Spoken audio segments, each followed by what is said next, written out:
भावातीत समाधि की अंतिम अवस्था योगी तब प्राप्त होती है जब योगी ब्रह्मांडीय परमानंद में ध्यान समाधि में निमग्न होने के साथ शरीर की चेतन अवस्था में क्रियाशील होने पर भी अपनी दिव्य अनुभूतियों को अपने साथ रखने में समर्थ हो जाता है।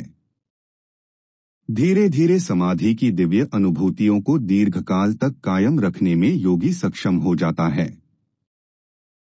इसके पश्चात सर्वोच्च निर्विकल्प समाधि की अवस्था की ओर योगी अग्रसर होता है और ब्रह्मा में एकाकार होने के बाद फिर कभी भी उसका शरीर बोध की कष्टदायक अवस्था में पतन नहीं होता।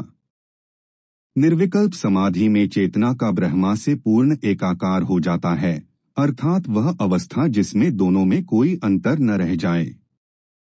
अतः अंतिम निर्विकल्प अवस्था वह है जिसमें योगी की चेतना ध्यान की अवस्था और स्थूल क्रियाकलापों को करते हुए दोनों अवस्थाओं में परमात्मा से जुड़ी रहे।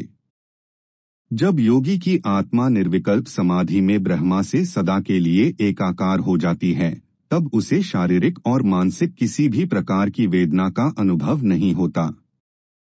सांख्य दर्शन में इस अवस्था को उन सभी शारीरिक, मानसिक और आध्यात्मिक दुख उत्पन्न करने वाले कारणों का समूल नष्ट हो जाना कहा गया है। योग की वास्तविक परिभाषा इन्हीं श्लोकों के द्वारा की गई है। योग का उद्देश्य ऐसे व्यावहारिक साधनों को उपलब्ध कराना है जिनके माध्यम से अहम बोध का अथवा जीवात्मा का ब्रह्मा से मिलन अथवा आत्मा का ब्रह्म से पूर्ण रूप से एकाकार हो जाना। ब्रह्मा सभी आत्माओं का मूल उद्गम है।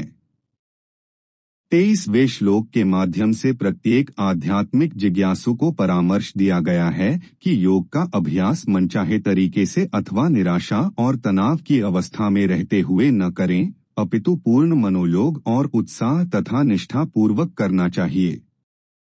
उसे अपने स्थूल अहम को आत्मा के साथ एकाकार करके आत्मा को ब्रह्मा से एकाकार करने के लिए पूरे उत्साह और निरंतरता के साथ प्रयास करते रहना चाहिए जब तक कि वह उस अंतिम सौंदर्य तथा परमानंद को प्राप्त न कर ले जिसके बाद आत्मा का ब्रह्म से फिर कभी वियोग न होने पाए। अच्छे और बुरे कर्म जो बीज रूप में पुनर्जन्म के कारण होते हैं, यह उन्हें सर्वोच्च ज्ञान की अग्नि में सदा सदा के लिए भस्मीभूत कर डाले।